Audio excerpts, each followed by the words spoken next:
그리고 이것이야말로 이 책의 진짜 요점이다. 나는 남자와 여자가 성을 제대로, 온전하게, 정직하게, 그리고 깨끗하게 생각해 볼 수 있기를 바란다. 우리가 비록 완전한 만족스러울 만큼 성적으로 행동할 수는 없더라도 적어도 생각만큼은 온전하고 깨끗하게 한번 해보자. 아무것도 쓰여지지 않은 새하얀 빈종이 운운하는 아가씨와 처녀성에 관한 얘기들은 모두 순전히 난센스다. 젊은 처녀와 총각의 마음은 착잡하게 뒤얽혀 고통받고 있고 오직 세월만이 풀어줄 수 있는 온갖 성적인 감성과 생각들로 혼미하게 들끓고 있다. 몇 년에 걸친 성에 관한 솔직한 생각, 그리고 몇 년에 걸친 성행위에 분투가 있어야 마침내 우리는 원하는 곳에 진정으로 성취된 순결에 우리 존재의 완성에 도달할 수 있을 것이다. 그때는 우리의 성행위와 성에 관한 생각이 조화를 이룰 것이며 한쪽이 다른 쪽을 방해하는 일은 없어질 것이다.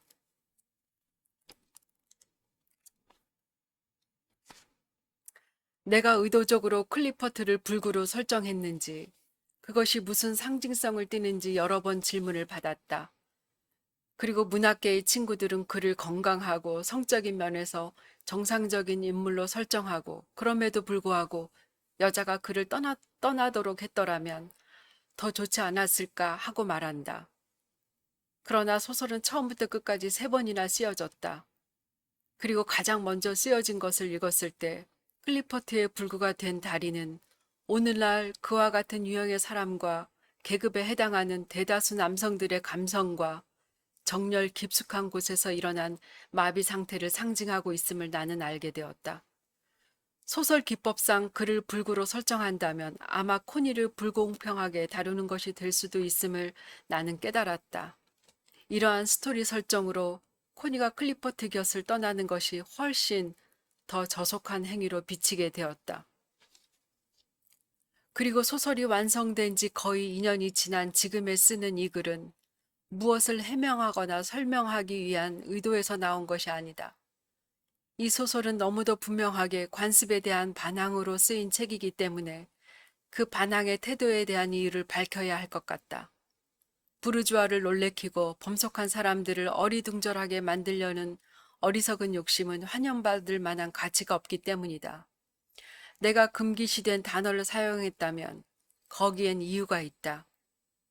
우리가 그것에 그 나름의 펠리스적 언어를 부여하고 외설적인 말을 사용하지 않는 한 한껏 고양된 정신의 폐해로부터 펠레스적 현실을 해방할 길이 없다.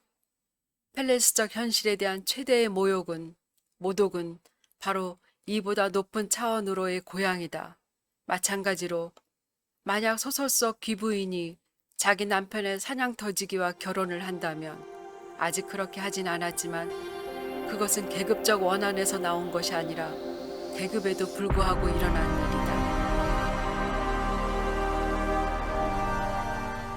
안녕하세요. 읽어주는 수재입니다. 오늘 읽어드린 시는 외설로 많은 논란을 일으켰던 차탈레 부인의 연인의 작가 D.H. 로렌스의 자전적 에세이 귀향에 실려 있는 차탈레 부인의 연인에 관하여의 일부분을 텍스트를 읽어드렸는데요.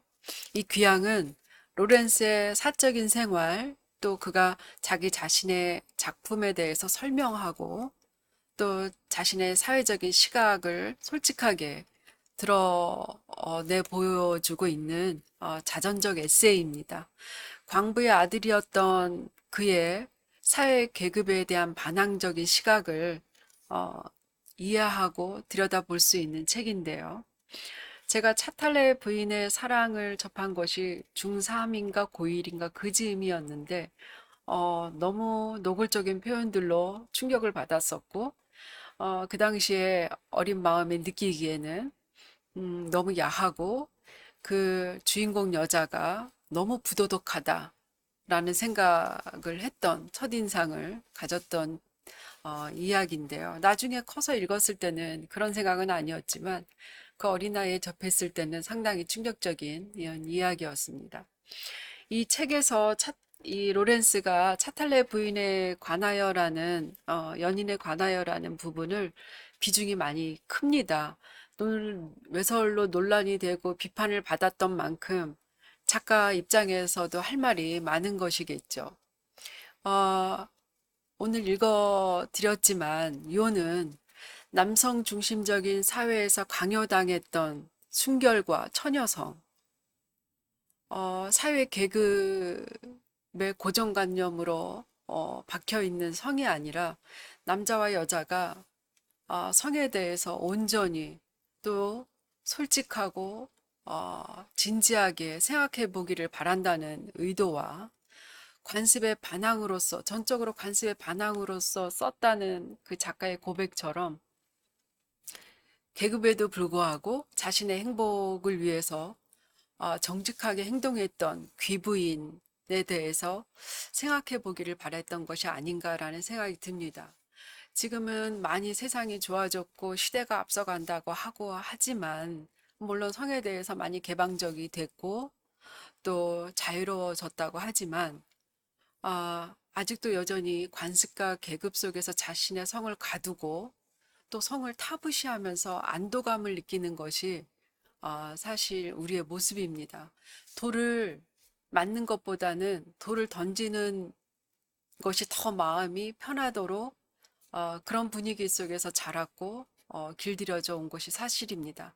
로렌스가 다른 방법도 있었을 것인데 굳이 그 금기시된 단어를 사용한 이유에 대해서 오늘도 제가 읽어드렸지만 펠레스적인 언어를 부여함으로써 펠레스적인 현실을 해방시키고 싶었다라고 말하고 있는데요. 그 말에 너무나 마음이 와닿습니다. 우리가 어떤 골마 터진 상처를 치유하려면 그 상처에 직접 손을 대지 않고서는 불가능하지 않습니까? 그러니까 외설과 외설이냐 명작이냐 많은 논란을 가져왔지만 분명한 것은 오늘 로렌스도 얘기하고 있지만 육체와 정신이 서로 경멸하지 않도록 어? 어, 자기의 영역을 서로가 알 때까지 육체와 정신이 서로를 알 때까지 끊임없이 분투할 때 더 조화롭고 또 이쪽이 저편을 방해하지 않는다라는 그런 의도가 담겨져 있음을 알 수 있는 것 같습니다. 어려운 얘기입니다. 사실 성은 너무나 개인적이고 또 심미적이고 내면적인 부분이라서요. 근데 우리가 옛날부터 배우기로는 정신은 고상하고 높은 곳에 있고 좋은 곳이라고 배우고 육체는 경멸하고 천하고 그것을 입에 담는 것은 천박하고 이런 환경 속에서 교육을 배웠는데 사실은 이 정신은 육체 안에 담겨져 있잖아요. 정신이 어디 다른 곳에 있는 것이 아닙니다. 우리 몸 안에 있고 우리 몸이 얼마나 신성하고 또 성도 이 육체를 말할 때 성이나 성을 빼놓고 얘기할 수 없기 때문에 근데 왜 이렇게 타부시하고 멸시하고 낮게 취급을 받아왔는지 또 지금도 여전히 그러고 있고요.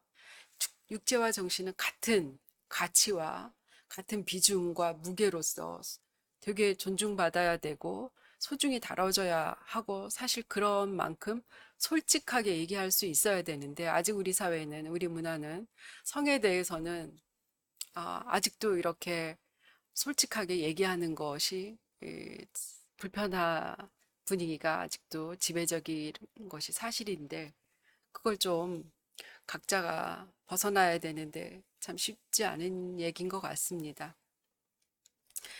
이 로렌스가 차탈레 부인의 연인에 대해서 자기 작품에 대해서 어떻게 생각하고 어떤 입장으로 썼는지 예, 단순히 외설과 야하고 관능적이고 육감적인 것을 자극하기 위해서 쓴 것이 아니라는 것을 어, 이 안에서 로렌스가 아주 장황하게 설명하고 있는데요.